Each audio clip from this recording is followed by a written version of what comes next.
Hey guys, I'm ready to talk about anime games. Anime games?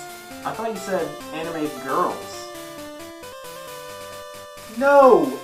Games! Oh.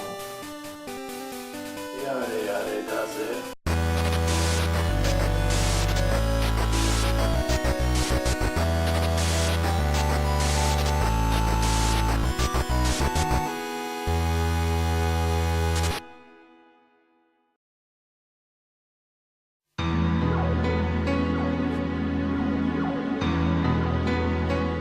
Berserk is one of the most iconic manga series that also happens to be my absolute favorite.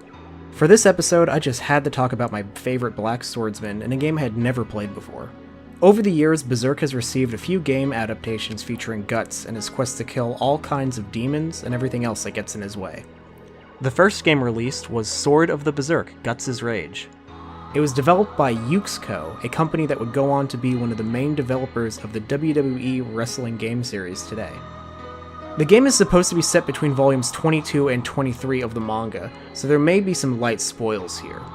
You play as Guts as he encounters the Mandragoras, a strange plant-based parasite that turns people into monsters.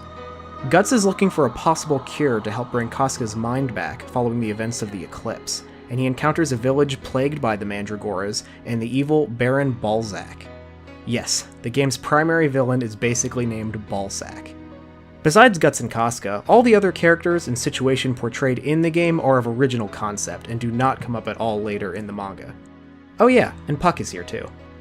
Gameplay is comprised of Guts and his various options in combat. Your main weapon is Guts' iconic sword, the Dragon Slayer, which even has its own bio in the game's manual. You also have a lot of items, such as throwing knives, grenades, a crossbow, and of course, the iconic hand cannon. You can use these moves by holding the right trigger and pressing a face button while your sword is not out. They are displayed in the top right of your screen, similar to how the Zelda series displays your item controls.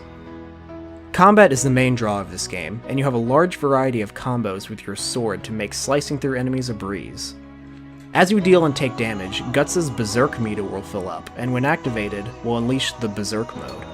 Guts' eyes glow red with rage as he deals way more damage, takes less damage from enemies, and moves faster. This triggers automatically and can be a real lifesaver in a tricky situation. Combat in general in this game is a double-edged sword.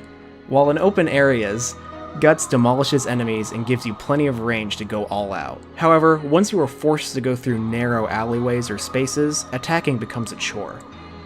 Your large sword will easily hit walls and prevent your attacks while enemies easily close in on you. Using the melee option without the sword takes way too long to kill a single enemy, and if you fall behind, then you will get swarmed by multiple enemies at once. Even your ranged options like the throwing knives and crossbow take multiple hits to kill enemies, and they leave you wide open for attacks. Aiming is a whole nother story, as sometimes the game will lock on to a different enemy than you intend to hit. You definitely have to take caution and plan your attacks in these situations, which show up more often than you'd think. Guts is a big, clunky character to control, so in tight spaces it becomes frustrating to deal with even the smallest of enemies. You are usually at the behind-the-shoulder camera angle, but in some smaller rooms, your viewpoint will get snapped to one screen similar to the classic Resident Evil games, which isn't the worst, but with only one analog stick, you don't have the ability to adjust the camera at all.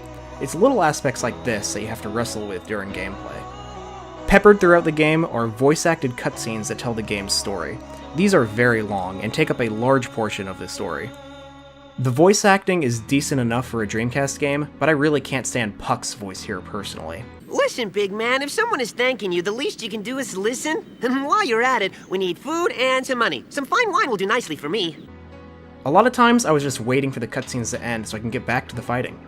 The sound design overall is something I really do enjoy though, especially the soundtrack. They got the same composer for the 90s anime to make the tracks for this game, and it feels right at home for Berserk. The game graphically does portray the dark and gloomy atmosphere I expected to see here, and has a decent variety of levels and backgrounds. I did notice some instances of enemies glitching through walls, but nothing that was game-breaking. The game also has some bosses, including a fight with Zod, which is awesome, but it's very difficult, and he keeps kicking my ass. Too bad I don't have Griffith to help me out this time. One of the more iconic aspects of this game is that it was one of the first games to use QuickTime events, or QTEs. This game was released just before Shenmue, which helped popularize the concept. Guts' Rage refers to these as button timer sequences, which is what I'm calling them from now on. Seriously. When you have a button timer sequence, whether or not you pass or fail changes the path you take for that level, which is a really cool concept. As you play, you also unlock some special features in the game's main menu, which includes access to a glossary of terms within the Berserk canon, as well as pictures, cutscenes, and more. You can even unlock a level selection screen and an arena mode once you complete the game on the harder difficulties. Sword of the Berserk Guts' Rage is clunky to control, but still a fun experience for any Berserk fan. I'm not sure if I can recommend this game to everyone, as the pacing and awkward combat makes this game seem a little too ahead of its time. If you enjoy these kind of 3D hack-and-slash games, or just need your next Berserk fix while waiting an eternity for the next manga chapter, Guts' Rage is right for you. If anything, you can pick up this game and then just look at the different puck animations that show up on the Dreamcast VMU, which are a real treat.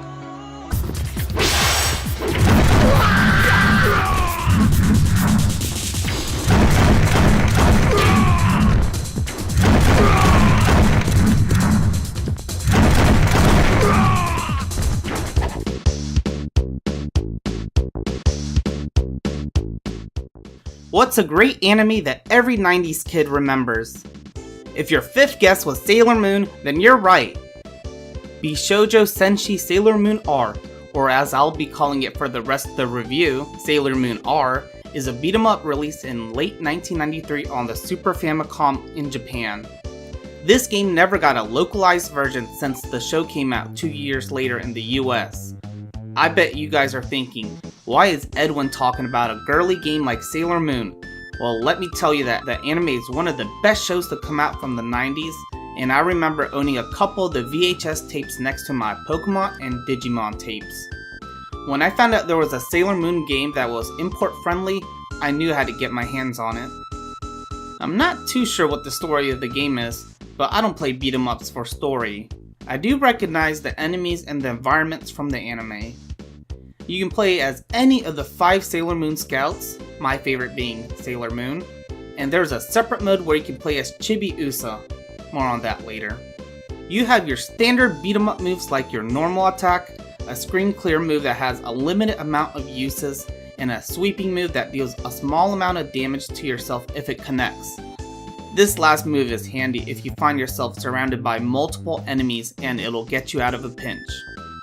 The normal attack is a bit annoying since you feel like your character should have just had a little bit more range, but punches end up whiffing and you get hit instead.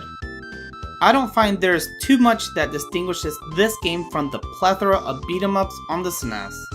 As for the audio, the voices for the characters sound decent but is nothing special. The music is unmemorable. Next. As I mentioned earlier, this game has a Chibi Usa mode, but it is effectively this game's easy mode. Chibi Usa is smaller than the rest of the Sailor Scouts, and most enemy punches will whiff and will miss you. Not only that, the enemies end up requiring less hits to go down, and Chibi Usa's normal attack has more range. She is the OP character to play as if you want to beat the game in an hour or so. The last mode I hadn't mentioned yet is a 1v1 mode. I never liked these modes ever since Double Dragon, so the fact that this game had one was disappointing. The worst part is that there is no way to make the AI fight, so here's some footage of me just wailing on my idle opponent. I've always been a fan of Sailor Moon, so I was excited to try out this game since it was so cheap. But there's so many better beat 'em ups to play on the Super Nintendo, so unless you're itching to play a Sailor Moon game on the SNES, this is a pass for me.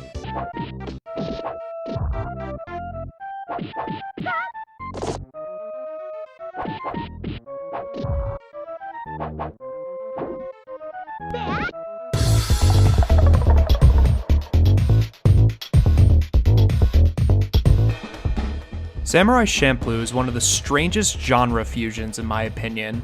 It fuses the Edo period of Japan with hip-hop culture. That being said, it is a great series. The anime originally came stateside in 2004, and its success both here and in Japan led to a video game being developed in 2006 called Samurai Champloo Sidetracked. Developed by Grasshopper Manufacture and directed by Suda51 of No More Heroes fame, this game delivers a pretty fun, pretty unique experience for a beat-em-up. You play as both of the protagonists from the series, Mugen and Jin, and they even got Jin's voice actor to reprise his role. The story, like most spin-off games, has no relevance to the main series, and it's not really anything memorable either. There are a lot of cutscenes which give some fun dialogue, but the characters are separated for most of the story, so there's no real character interactions between Mugen and Jin. The game allows you to play through two different stories as both Mugen and Jin, who both have significantly different playstyles. Mugen's playstyle feels more like a typical hack and slash, whereas Jin feels more like a traditional samurai, with more controlled and targeted attacks. Combat is very fun. The game has a list of all possible button combinations always on the screen, which is great for me, because my usual problem in a hack and slash is I always forget the combos or I get lazy and stick to just one, but this encourages you to try all of them. If a specific combo is boxed in red, doing that combo will result in an instant kill.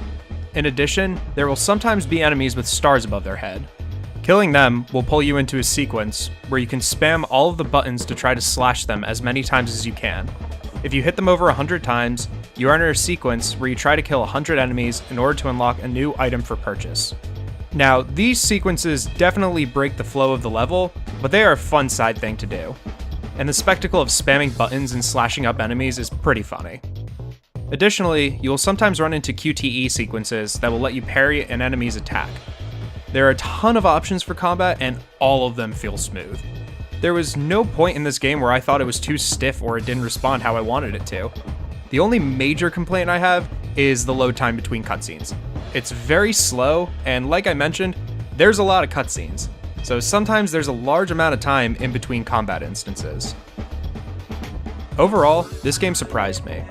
I'm always a fan of anything done by Suda51, but I didn't actually know he did this game before I picked it out. For a game based on a relatively obscure anime at the time, it turned out really well, and the sound design matches the series perfectly. If you're a fan of Samurai Champloo, you'll definitely like this game, and even if you're not, you still probably will.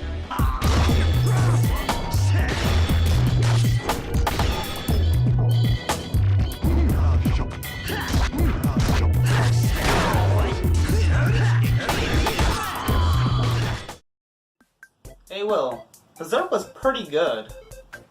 Yeah, I know, man. Dreamcast has some great games. Dreamcast? I thought you were talking about the 2600 version. Yaddy yaddy doze.